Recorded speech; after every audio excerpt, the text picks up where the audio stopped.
Hello viewers, আজকে আপনাদেরকে দেখাবো কৃষি এবং কৃষকের জীবন নিয়ে। চাষাবাদ প্রযুক্তিতে তাদের কী সমস্যা, তাদের লাভ এবং লোকসান নিয়ে কথা বলবো আজকে। আমরা এসেছি একটা সমন্বিত, এটা হচ্ছে আপনার সবজি বাগান। আমি আর আমার চাচাতো ভাই তাসিফ চৌধুরী। তো আপনাদেরকে দেখাবো আমরা এই জায়গায় কিভাবে সবজি চাষ করা হয় মাচা পদ্ধতি এবং বিভিন্ন পদ্ধতিতে। পরবর্তী ভিডিওতে আমরা আপনাদেরকে বিস্তারিত জানাবো। আপনারা দেখতে পাচ্ছেন মাচা পদ্ধতিতে লাউ চাষ করেছে কৃষক। এখানে এটা লাউ গাছ এবং ভালোই ফলন আছে এই মাচায়। ছোট বড় মোটামুটি সাইজের ভালোই ফলন হয়েছে। আমরা আজকে মূলত ফটিকছড়ি উপজেলা অর্থাৎ চট্টগ্রাম বিভাগের ফটিকছড়ি উপজেলা কাঞ্চননগর গ্রামে গিয়েছিলাম। এই কাঞ্চননগর গ্রাম সবজির আধার বলা যায়, অর্থাৎ ফটিকছড়ির সবজির চাহিদা ছাড়িয়ে কাঞ্চননগরের সবজি চট্টগ্রাম শহর সহ দেশের বিভিন্ন স্থানে পৌঁছে যায় এবং কাঞ্চননগর এলাকার সবজির চাহিদা সারা দেশ জুড়ে রয়েছে। কাঞ্চননগর ইউনিয়নের মধ্যখান দিয়ে বয়ে চলা খরস্রোতা দুরুং নদীর বেলে দোআঁশ মাটি এই সবজির চাষের জন্য খুবই উপযোগী একটা মাটি এবং কাঞ্চননগর এলাকার সবজির স্বাদ অন্যান্য এলাকার সবজির স্বাদের চেয়ে অনেক বেশি। কাঞ্চননগর এলাকায় সব ধরনের সবজির চাষ হয়ে থাকে। আপনার ভেন্ডি থেকে শুরু করে মূলা, বেগুন, লাউ, মিষ্টি কুমড়া, চিচিঙ্গা, ভেন্ডি, তিত করলা, মিষ্টি করলা, শশা সহ অসংখ্য সবজির চাষ এই কাঞ্চননগর এরিয়ায় হয়ে থাকে। সেচের সহজ প্রাপ্যতা এবং উর্বর মাটি কাঞ্চননগর ইউনিয়নের সবজি চাষের জন্য খুবই উপযোগী।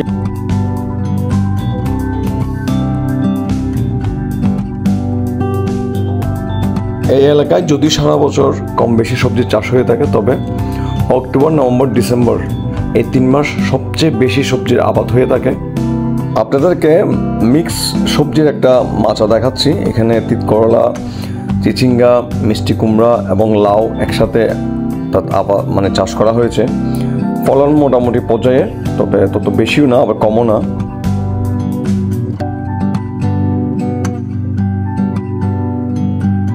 এই মাচাটাও একটা মিক্স সবজির মাচা। এখানে শিম থেকে শুরু করে মিষ্টি কুমড়া এবং লাউ একসাথে লাগানো হয়েছে। আপনি দেখতে পাচ্ছেন শিমের মধ্যে ফুল এসেছে এবং মিষ্টি কুমড়ায় মাশাআল্লাহ ভালোই ফলন দেখতে পাচ্ছি। ফুল এবং ছোট ছোট মিষ্টি কুমড়ার যে অর্থাৎ ফল সেগুলা দেখতে পাচ্ছি। মোটামুটি ভালোই ফলন এসেছে এই মাচায় এবং লাউয়ের মধ্যেও মাশাআল্লাহ ভালোই ফলন আছে। মাচায় ছোট বড় অসংখ্য লাউ আছে।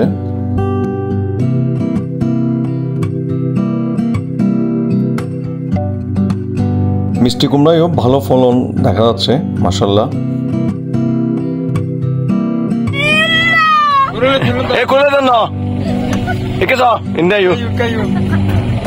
কি চাষ করছেন? শিম, বেগুন। এখন কি চাষ দিতে লাগবে না? আচ্ছা, ফলন হলো আছে মাশাআল্লাহ। মোটামুটি খারাপ না। ঠিক আছে।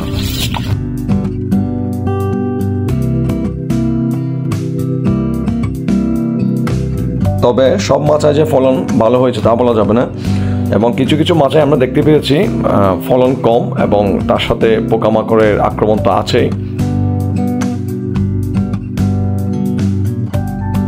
এখন যে মাচাটা দেখতে পাচ্ছেন সেই মাচায় চিচিঙ্গা চাষ করা হয়েছে, অর্থাৎ মিক্স না, এটা এখানে একটাই সবজির চাষ করা হয়েছে। যিনি মালিক তিনি ক্যামেরায় আসতে রাজি হননি, কারণ উনি লজ্জা পাচ্ছিল। মাশাআল্লাহ ভালোই ফলন হয়েছে। উনি বলেছে ওনার এই মাচা থেকে উনি মোটামুটি লাভ করেছে এবং যে ফলন বর্তমানে আছে তার থেকে আরও লাভের আশা উনি করছেন। আপনারা নিশ্চয়ই ভিডিওতে বুঝতে পারছেন ভালো একটা ফলন এসেছে।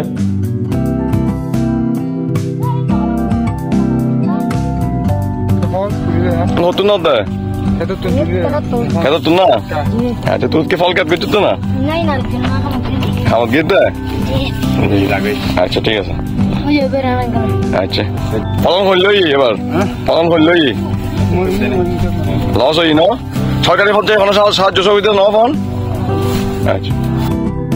তবে আমাদেরকে অনেক কৃষক জানিয়েছে তাদের আশানুরূপ ফলন ওনারা পান নাই এবং অনেক ধরনের রোগবালাইয়ের সম্মুখীন হয়েছে তাদের সবজির চাষ। বাজারে বিক্রি করার উদ্দেশ্যে ফ্রেশ সবজি আনা হয়েছে।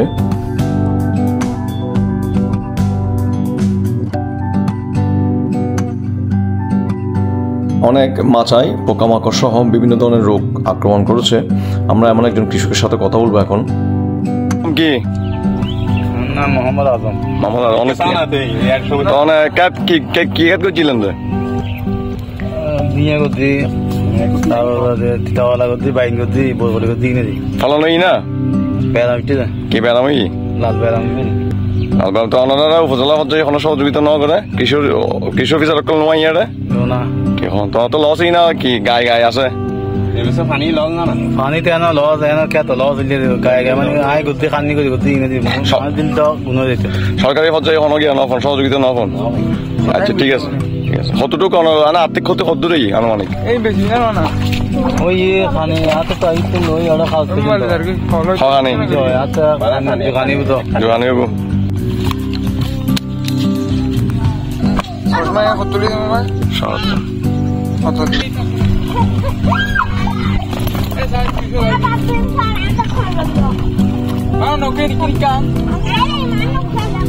কেন আছে না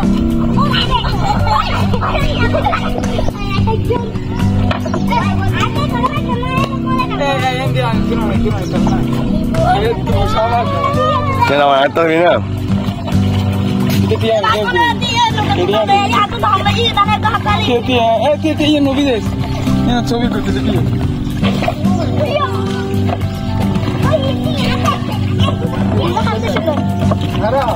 লোক মাছ ধরে না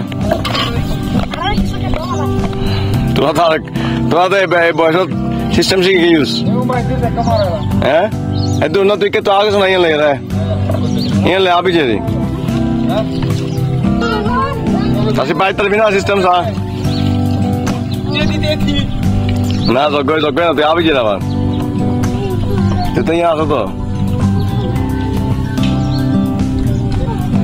দেখুন ছোট ছোট ছেলেমেয়েরা কিভাবে স্কুল থেকে নদী পার হয়ে তাদের বাড়িতে যাচ্ছে। যদিও পানির গভীরতা তেমন নাই, ছোট বাচ্চাদের জন্য পানির গভীরতা অনেক বলা যায়।